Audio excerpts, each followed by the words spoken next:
మరో ప్రశ్న, సుషుమ్న నాడి అనేది ఉందా? దాన్ని మనం గుర్తించగలమా? అసలు అది ఎలా పనిచేస్తుంది? సుషుమ్న నాడి అనేది ప్రతి మానవుడికే కాదు, ప్రతి జీవికి ఉంటుంది. శ్వాస తీసుకొని వదిలే ప్రతి జీవికి ఉంటుంది.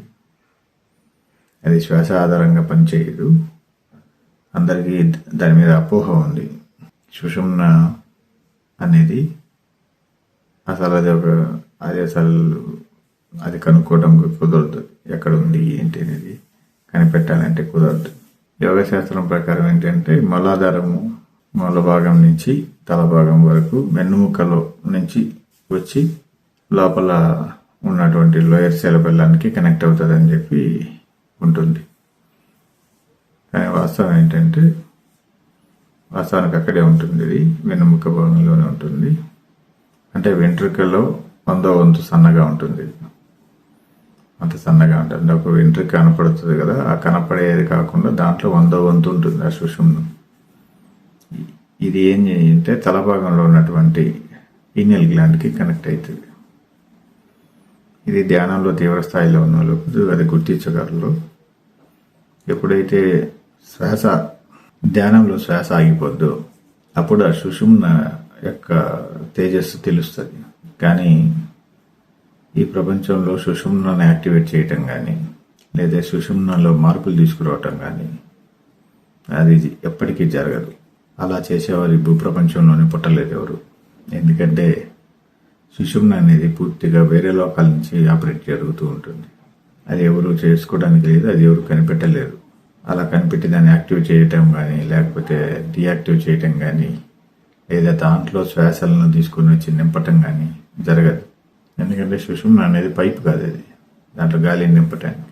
అదే పదార్థం, అది ఒక ఇనుప రాడ్డు లాంటిది. ఆ ఇనుప రాడ్డులో గాలి ఎలా నింపుతావు? కుదరదు కదా.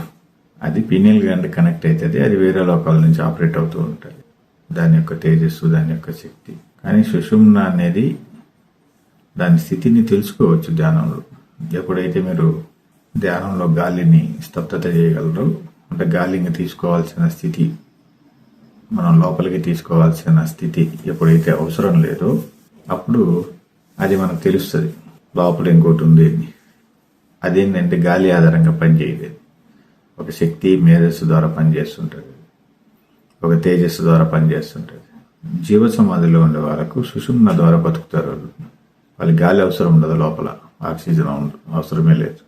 ముక్కులు పని చేయకపోయినా సుషుమ్న యొక్క తేజస్సు, దాని శక్తి ద్వారా వాళ్ళు ఎంతకాలమైనా జీవించగలరు అనమాట. ఆ స్థితి వస్తుంది. కానీ ఇది ఒకళ్ళు ప్రేరేపణ చేసేది కాదు. ధ్యానంలో ఎవరికి వారు దాన్ని అనుభవపూర్వకంగా తెలుసుకోవాలి.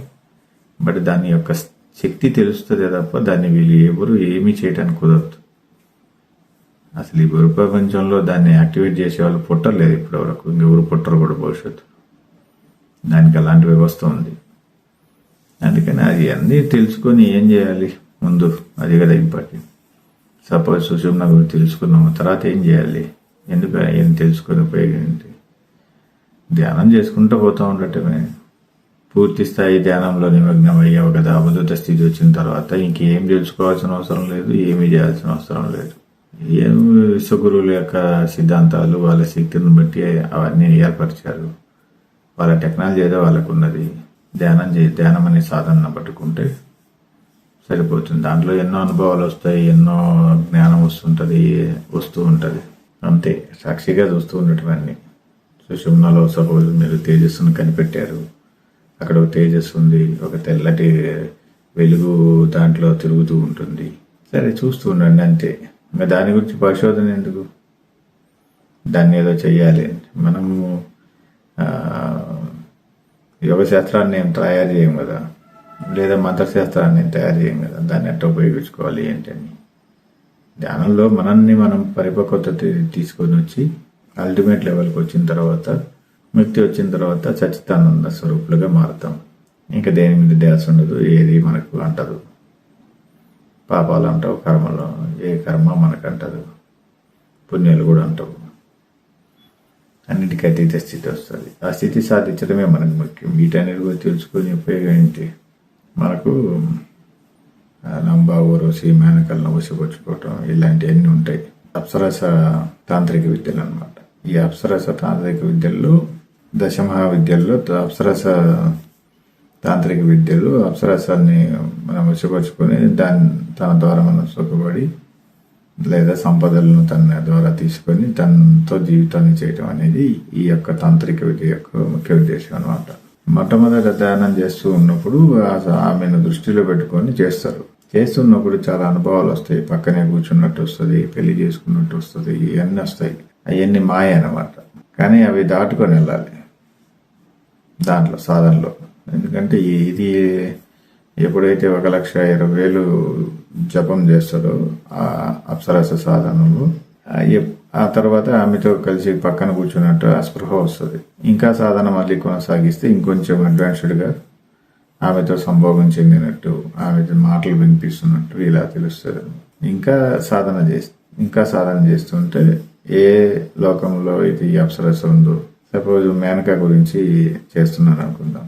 అప్పుడు ఆ మేనక వచ్చేటప్పుడు ఆమె ఉన్నటువంటి లోకంలో వాళ్ళు కొంతమంది వచ్చి ఆమె దగ్గర తీసుకెళ్లాలని ప్రయత్నం చేస్తారు. కానీ సాధకుడు అప్పుడు కూడా వెళ్ళకూడదు. అంటే ఇవన్నీ మంత్రశాస్త్రంలో ఉంది, అదే చెప్తున్నా. దాని తర్వాత వాళ్ళ లోకానికి మనల్ని ఇన్వైట్ చేసినా మనం చెల్లించకూడదు.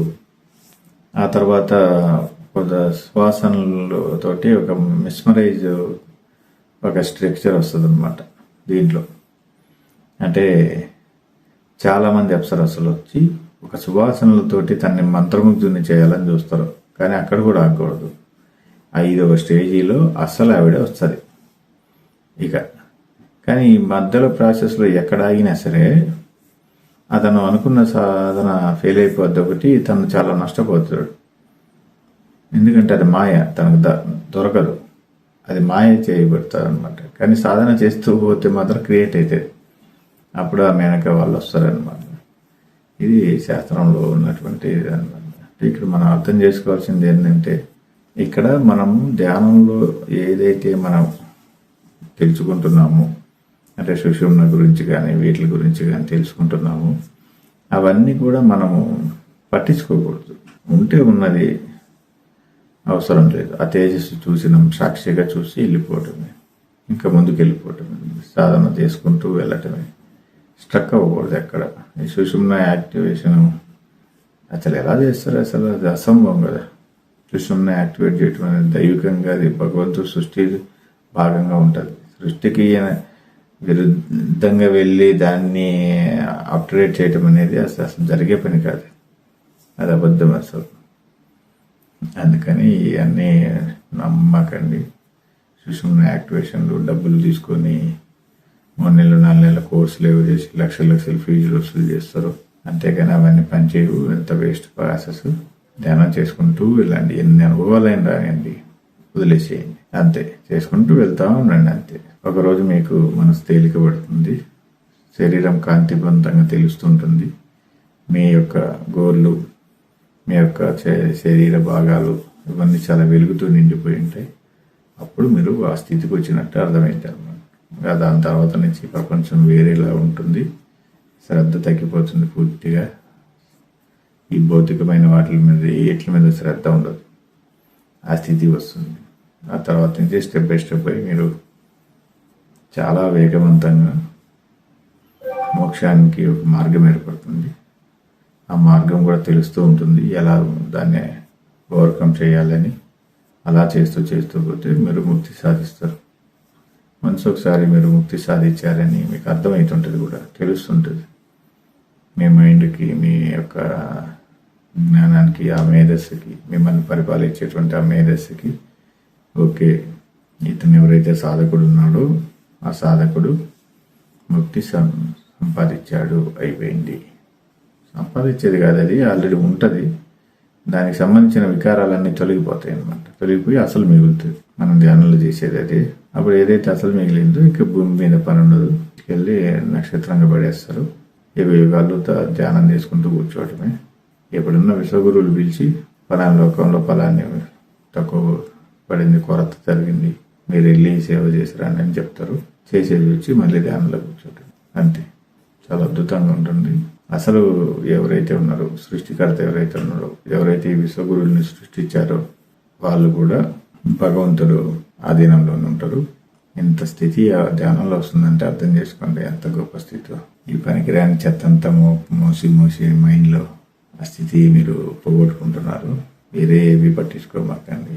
ఈ భూమి మీద బతకడానికి మీరు చేయాల్సినటువంటి కొంత సేవ ఉంది కాబట్టి, అంటే మీరు బతకడానికి కొంత పని చేయాలి ఇక్కడ. ఎందుకంటే భూమి మీద మొత్తం పోరాటమే ఉంటుంది మీకు. ఈ పోరాటం కారణంగా ప్రతి ఒక్కటి మీరు పోరాటం చేసి సంపాదించుకోవాలి. ఇక్కడ ఆ రూల్ ఉంది. డబ్బు సంపాదించాలి, పని చేయాలి. భోజనం తినాలి, పని చేయాలి. స్నానం చేయాలి, పని చేయాలి. ఇలా ప్రతి ఒక్కటి పోరాటమే ఉంటుంది. ప్రతి ఒక్కటి పోరాడితేనే వస్తుంది మీకు ఇక్కడ. అది ఏ కండిషన్లో అయినా సరే క్వాలిటీగా బతికేటట్టుగా, మీకు ఏ మాత్రం ప్రమాదము లేనటువంటి వృత్తిని ఎన్నుకొని చక్కగా దాన్ని చేసుకుంటూ సాధనను తీవ్రంగా చేస్తూ ఉంటే మీరు ఆ యొక్క గమ్యాన్ని చేరగలరు అనమాట. ఇది అద్భుతమైంది, చాలా సులువైంది కూడా, చాలా కష్టమైంది కూడా. మీరు సరిగా చేయకపోతే ఇది కష్టంగా అనిపిస్తుంది. మీరు చక్కగా చేస్తుంటే చాలా సులువుగా వస్తుంది. దీని క్రమశిక్షణ అనేది వెరీ ఇంపార్టెంట్. కన్సిస్టెన్సీ అనేది వెరీ ఇంపార్టెంట్ అన్నమాట. అందుకని ఈ బయట సమాజంలో దొరికేటువంటి చెత్తను కానీ, ఇటువంటి గ్రంథాలను కానీ, ఎటువంటి మ్యాటర్ను కానీ ఇంకా తీసుకోవాల్సిన అవసరమే లేదు. అద్భుతమైనటువంటి జీవన విధానం ధ్యానంలో ఉంది. ధ్యానంలో తప్ప జీవ చైతన్యం, జీవ మేధస్సు మీకు వేరే మార్గాల్లో దొరికే అవకాశమే లేదు. అందుకని మీ లోపల నుంచే మీరు శక్తి సాధించుకోగలరు. కాబట్టి ధ్యానం అనే సాధనను పట్టుకొని మీలోని అతీతమైన శక్తిని గుర్తించి జీవితాన్ని పరిపూర్ణత చేసుకొని ఇక్కడి నుంచి చాలా ఆనందంగా భూమి నుంచి ఎగ్జిట్ అవ్వాలని కోరుకోండి. లోకా సంస్థ సుఖినో భవంతు. సర్వం కలివిదం బ్రహ్మ. శుభం భయాత్, శుభం భయాత్, శుభం భయాత్, శుభం భయాత్, శుభం భయాత్.